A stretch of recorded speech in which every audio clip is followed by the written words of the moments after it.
고든창 변호사에게 쓴 서신을 읽겠습니다. 실제 서신은 영어로 갔습니다. 한국말을 읽어드리고 영어로 갔습니다.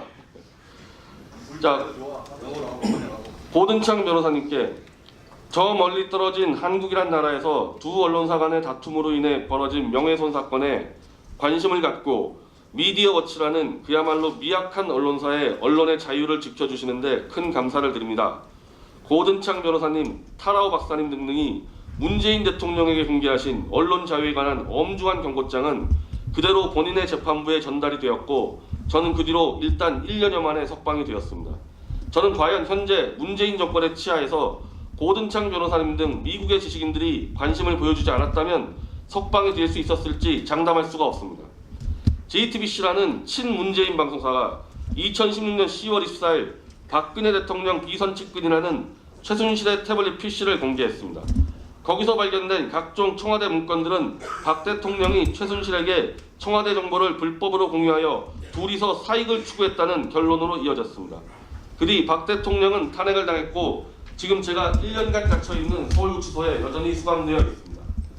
그런데 이 JTBC가 공개한 태블릿 PC가 과연 최순실 것이 맞는지, 최순실 것으로 보이게끔 JTBC가 조작을 한 것은 아닌지 공개 시점부터 의혹이 끊임없이 이어졌습니다. JTBC는 친문재인 매체이기도 하지만 대한민국 3대 일간지 중앙일보 그룹의 자회사로서 그 영향력과 권위를 인정받고 있었습니다. JTBC가 쏟아지는 의혹에 대해 제대로 해명을 했다면 각종 의혹들은 바로 종결되었을 겁니다. 그게 안 되었던 것입니다. 문제는 이 태블릿을 JTBC로부터 넘겨받은 검찰 역시 쏟아지는 의혹을 피해가기 급급했다는 것입니다. 검찰은 나는 태블릿을 쓴 적도 없다고 반박해온 최순실에게 태블릿을 보여주지도 않았습니다. 이에 최순실의 요구로 결국 태블릿은 대한민국 국립과학수사연구원에서 검증을 하게 되었고 두 가지 확실한 결론이 나왔습니다. 첫째, JTBC의 태블릿은 다수의 사람이 사용한 공용일 가능성이 높다. 본인은 줄곧 주장한 대로 태블릿은 청와대 업무용이라는 것입니다. 청와대 업무용 태블릿에 청와대 문서가 저장되어 있는 것은 당연한 것이니 최순실의 태블릿에 청와대 문서가 들어있다며 박 대통령이 청와대 정보를 최순실에게 주었다는 탄핵의 기본 전제부터 무너지게 되는 것입니다. 둘째, JTBC와 검찰은 태블릿을 입수한 뒤 너무나 많은 파일을 수정, 삭제하여 무결성을 무너뜨렸습니다. 국립과학수사연구원에서 이 두 가지 사실을 최순실의 재판에서 확인해준 다음 날 검찰은 본인에 대한 구속영장을 청구하고 법원은 이를 받아들여 구속되게 되었습니다. 이것은 명백히 문재인의 검찰과 법원에 의한 진실을 은폐하기 위한 구속이었던 것입니다. 문재인은 박근혜 탄핵을 위한 수사를 주도한 윤석열을 서울중앙지검장으로 임명하는 등 검찰을 장악, 지난 정권 및 보수인사들을 무차별 구속해왔습니다. 또한 행정부와 독립되어야 할 사법부에는 친문재인 서양 판사들의 모임으로 알려진 우리법연구회 판사들의 회장을 대법원장에 임명했고 이 회원들이 사법부의 주요 보직을 다 장악했다고 알려져 있습니다. 놀랍게도 본인의 구속영장을 발부한 판사도 우리법연구회 회원, 본인에게 명예훼손 사건으로 대한민국 건국 이래 최고 중형인 2년형을 선고한 1심 판사도 우리법연구회 회원, 지금 2심의 판사 3명 중 1명도 우리법연구회 회원입니다. 대한민국 판사가 2천여 명인데 우리법연구회 소속 판사들은 100여 명으로 알려져 있습니다. 구속영장 판사, 1심 판사, 2심 판사, 우리법연구회 소속 판사들이 연속으로 동일한 사건에 배치될 확률이 대체 얼마나 되겠습니까? 이 사건의 핵심 증거는 당연히 태블릿입니다. 태블릿을 정밀 검증하여 최순실이 사용한 명백한 증거가 있는지, JTBC와 검찰이 태블릿 입수하여 조작한 과학적 기록은 있는지 이것을 살펴봐야 합니다. 그러나 놀랍게도 1심의 우리법연구회 판사는 태블릿 PC의 증거 채택 요구를 기각했습니다. 또한 JTBC와 검찰이 태블릿의 사용자라 지목했지만 본인은 일관적으로 내 것이 아니라고 주장해온 최순실의 증인 채택도 기각했습니다. 최순실의 태블릿 PC 사건에서 최순실과 태블릿 모두 증인 증거 기각하여 피고인의 입증기일을 박탈한 채 2년형을 선고한 것입니다.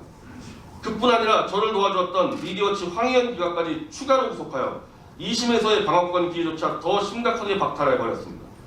북한 김정은 체제에서나 볼 법한 이런 재판 과정에서 국립과학수사연구원의 태블릿 포렌식 로 데이터를 확보하여 컴퓨터 전문가들이 검증을 해온 결과 1심 막판부터 JTBC의 결정적인 조작 기록들이 쏟아져 나왔습니다. 더 놀라운 것은 검찰이 이런 JTBC의 조작의 증거를 인멸할 수 있는 태블릿 내에 루트 권한을 획득하여 작업한 기록도 발견되었습니다. 검찰이 태블릿 조작의 공범이었을 가능성이 높아진 겁니다. 앞서 설명드린 대로 JTBC의 태블릿은 대한민국 국민들이 합법적으로 선출한 박근혜 대통령을 탄핵시키고 구속시킨 도화선이 되었습니다. 그런데 그 태블릿을 특정 언론사는 물론 검찰이 공범으로 조작했다면 이것은 미국의 법칙이라면 명백한 반역죄가 될 수 있습니다.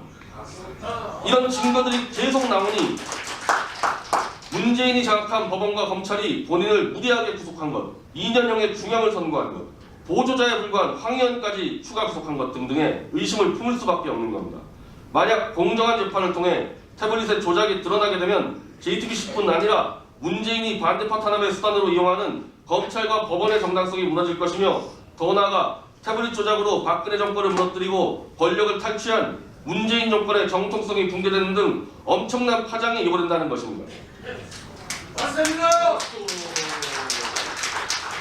이러니 본인은 석방이 되었어도 마음이 편한 게 아니라 더 큰 압박에 시달립니다. 과연 문재인 치하의 2심 재판부, 역시 문재인 지지 노선에 우리법 연구의 판사가 개입되어 있는 2심에서 문재인 정권이 무너질 수 있는 이 엄청난 사건 관련 증거와 증인을 모두 채택해 진실을 밝혀줄 수 있겠냐는 것입니다. 이번에는 조작 증거들이 계속 제출되는 상황에서 판사 3명이 지성과 양심을 갖고 일단 석방을 시켜주었다고 봅니다. 그러나 재판을 통해 조작 사실이 국민들에게 점점 알려지게 될 때 그때도 과연 재판부가 그 어떤 압력에도 굴하지 않고 버텨낼 수 있을지 확신할 수 있겠습니까? 만약 태블릿 조작이 재판에 의해 입증되면 정권이 붕괴된다고 두려워할 문재인 세력이 그냥 보고만 있겠습니까? 그러므로 저는 또다시 조만간 감옥에 들어갈 각오를 하고 있습니다. 그 때문에 고든창 변호사 등 미국의 동지들에게 부탁을 드립니다. 이 재판을 관심 있게 지켜봐 주시는 것은 물론 어떻게든 미국에서 재판 조사단을 파견해 주십시오. 미국의 지식인들이 도와주지 않고는 현재 문재인 치하의 대한민국에서 본인의 재판은 정상적으로 진행될 가능성이 희박하다고 봅니다.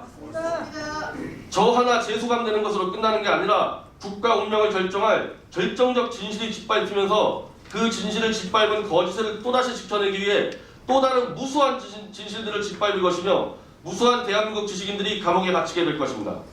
이미 저와 박 대통령이 갇혀있는 서울구치소는 김정은이 반대파들을 잡아넣는 요독수용소와 닮아간다는 말들이 나옵니다. 정치범만 벌써 60여 명이 넘고 있습니다. 미국뿐 아니라 일본, 대만, 영국 등 자유주의 동맹국 모두의 도움을 요청합니다. JTBC의 태블릿이 조작되었다는 어찌 보면 별것 아닌 진실 하나를 못 지켜내면 대한민국 전체의 자유민주주의가 무너지게 될 거라는 점을 강조드리고 싶습니다. 네, 감사합니다.